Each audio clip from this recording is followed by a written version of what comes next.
कुछ और भी करना है क्या? रुको तो।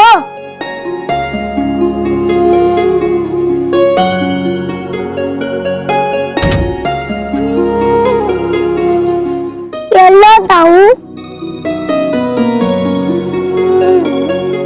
ये कम्बल महादेव को दे देना, उन्हें जमीन पे ना सोना पड़े।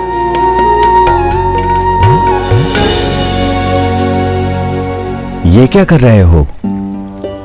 आपको जमीन पर ना सोना पड़े इसलिए कान्हा ने आपके लिए कंबल भेजा है। हरी को मेरी इतनी चिंता है, ये देख के मेरा मन भर आया।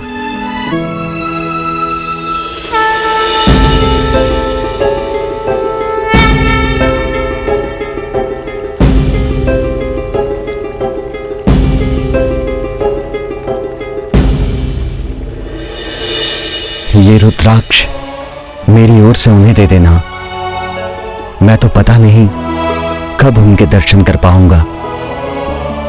मेरे शरीर का ये भाग उन तक पहुंचे, ये भी कम नहीं। ये लो।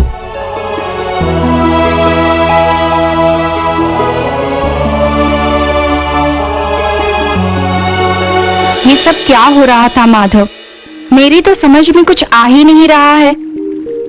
यदि आप दाऊ के हाथों महादेव को कंबल भिजवा सकते थे तो फिर महादेव को स्वयं के दर्शन क्यों नहीं दिए?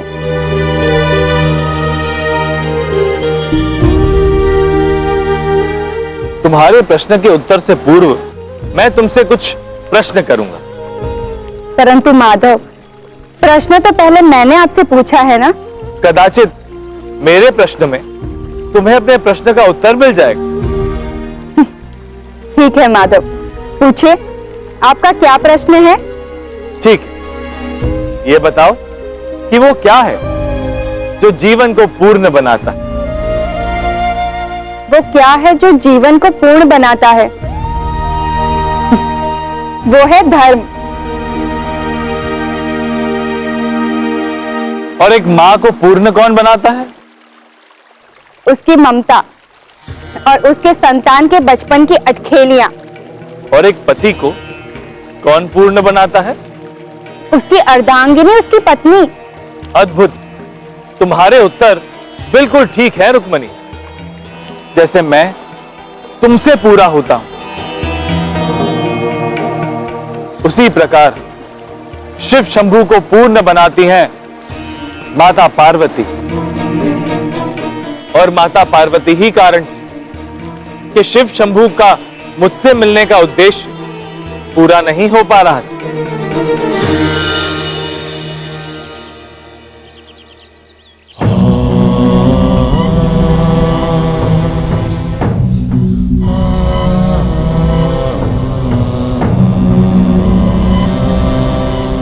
यशोदा काकी, कान्हा को खेलने भेजो ना।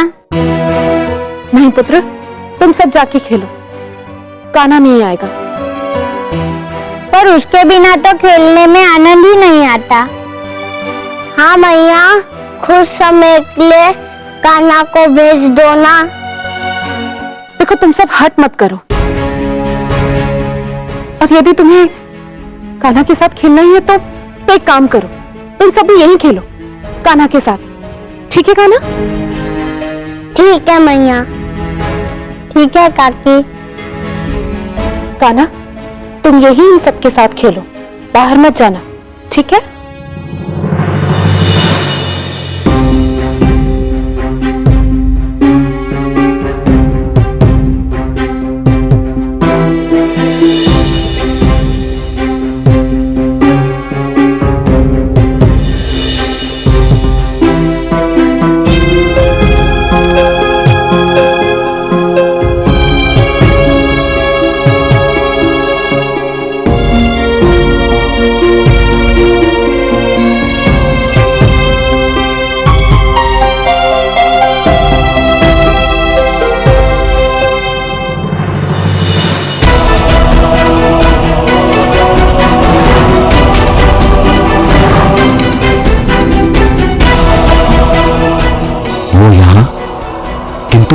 क्यों आई हैं?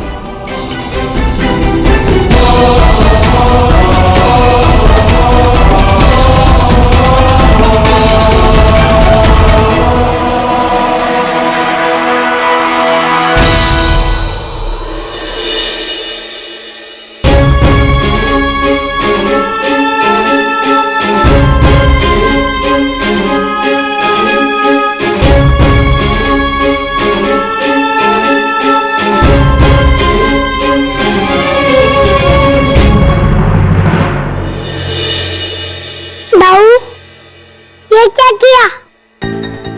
शिव शंभू के पेट गया दी।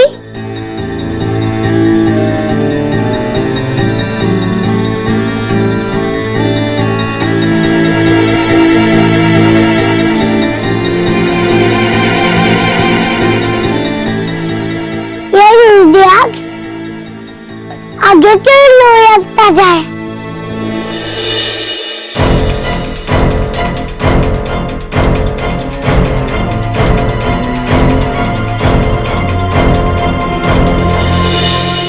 कोई मेरे साथ उपवास तो नहीं कर रहा?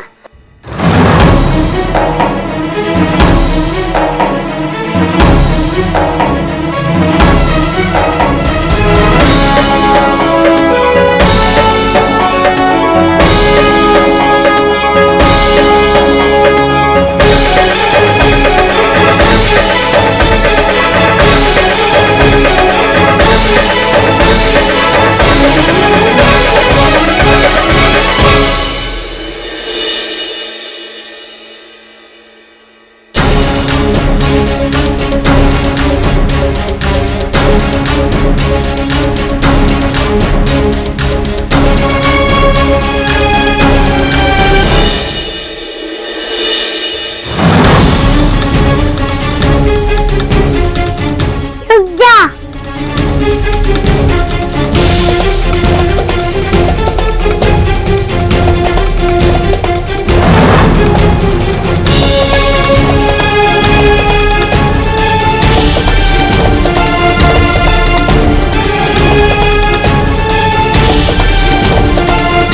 भैया आप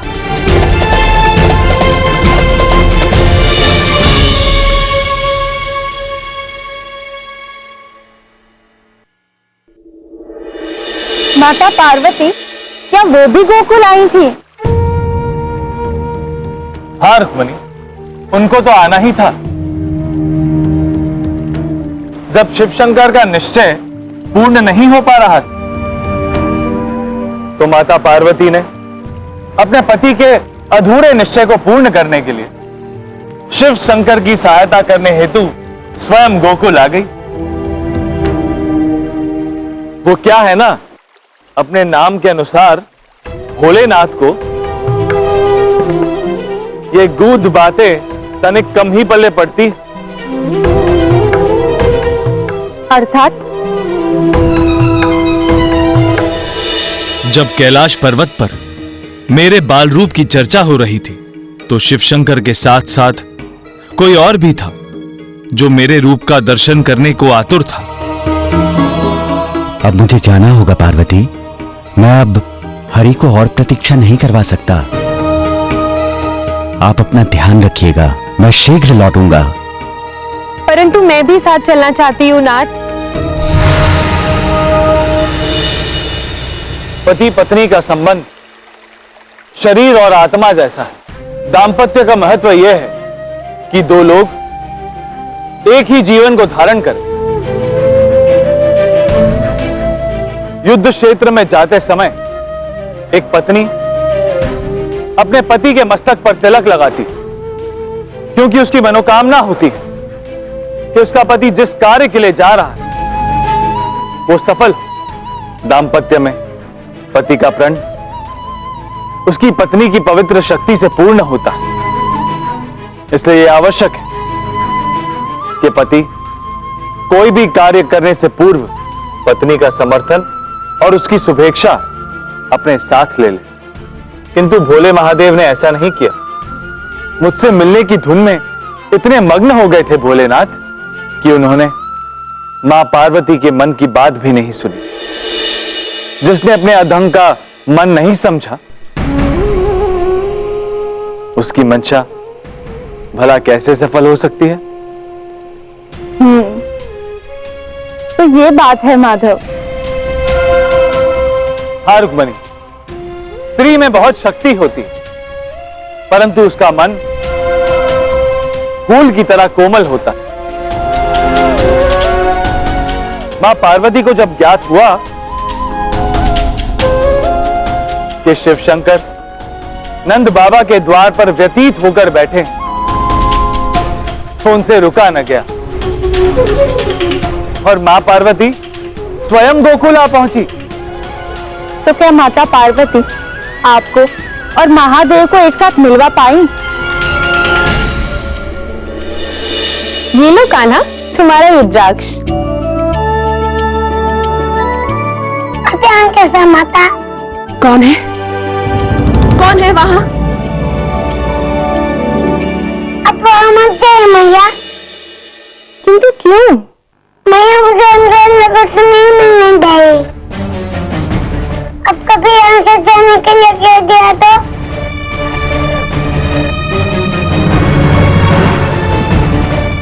तो मैं क्या करूं हरि? लगता है आपकी मैया इसी ओर आ रही है। कौन है वहां? लला किससे बात कर रहा है? कुछ तो करना होगा।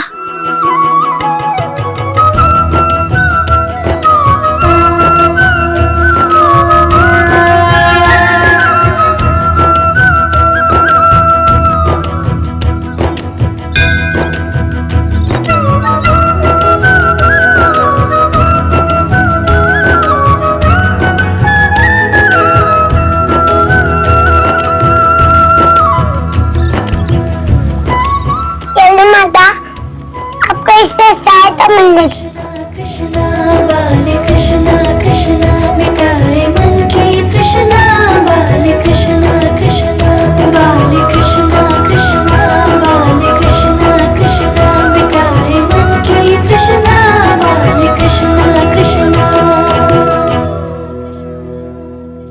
कौन हो तुम?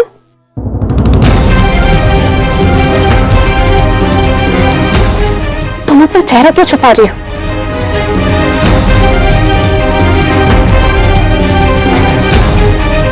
इधर देखो,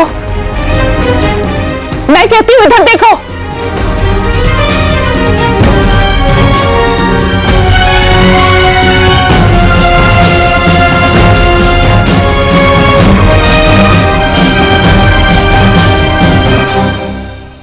अरे सिबल की माँ,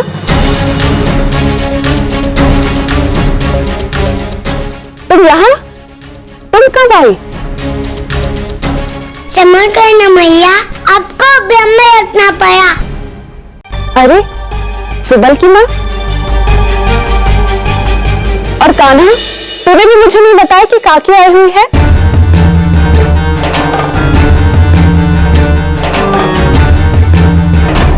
और बताओ सिबल की माँ, कैसी हो? कैसे आना हुआ? तुम्हारे लिए मिठाई लाई हूँ, किंतु यहाँ आकर देखा तुमने गुरुजी को बाहर द्वार पर बिठा रखा है। गुरुजी? हाँ, आओ मेरे साथ। और तुम मुझे लेके कहाँ जा रही हो? गुरुजी के पास, वो तुम्हारे घर के बाहर ध्यान में मगन है। तुम जानती हो उन्हें? हाँ, बहुत पहुंचे हुए साधु हैं ये, और मेरे मायके में तो सब इनके शिष्य हैं। और मैंने इन्हें यहाँ आकर लल्ला को आशीर्वाद देने के लिए कहा था, लेकिन ये क्या यशोदा, एक साधु महात्मा का सत्कार करने की बजाय तुमने उन्हें द्वार पर बिठा दिया। क्या यही परंपरा है नंद जी के घर की? पता नहीं सिबल की माँ, मुझे तो ये साधु माया भी लगे। इनके भिक्षा पात्र में से स्वयं निकलते हैं। आओ मैं समझाती हूँ। लल्ला तू यहीं रुक, कहीं जाना मत। हाँ, मैं भी आती हूँ पुत्र। मैया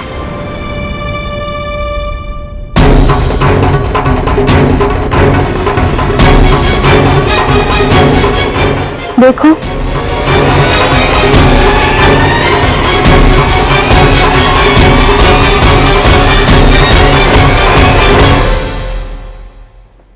जिनके पैरों की छाप ही स्वर्णिम हो, उनके देखने मात्र से कोई वस्तु क्यों न सोने की बन जाएगी। और हाँ, यदि ये कोई दैत्य या मायावी होते तो इतने समय तक मर्यादा में रह के प्रतीक्षा नहीं करते। किंतु सबल की माँ, मानती हूँ तुम सतर्क रहना चाहती हो, परंतु ऐसी सतर्कता किस काम की जो हमें भीरू बना दे। क्या तुम अपने लल्ला को कायर बनाना चाहती हो? मैं तुम्हें बस यही समझाने आई थी। और हाँ, ये लो मिठाई।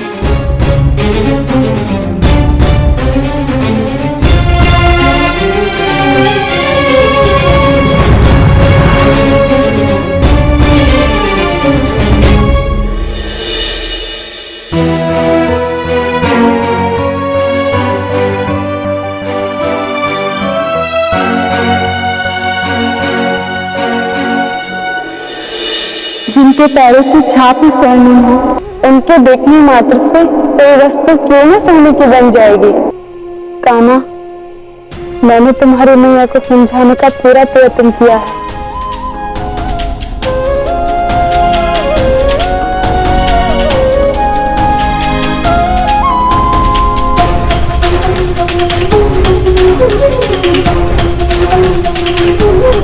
मैंने यशोदा को बहुत समझाया, किंतु क्षमा कीजिए स्वामी, यशोदा का निश्चय अब भी अटल है। काकी को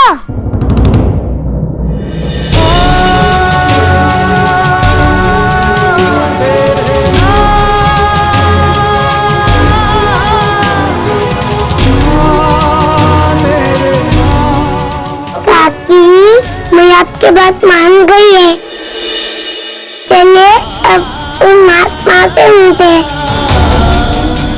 वो मेरी प्रतीक्षा कर रहे हैं ना?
विश्वास नहीं होता,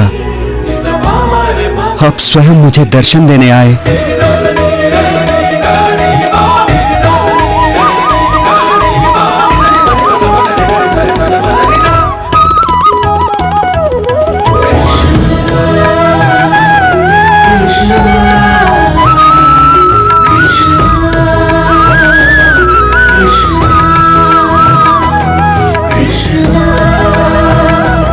Krishna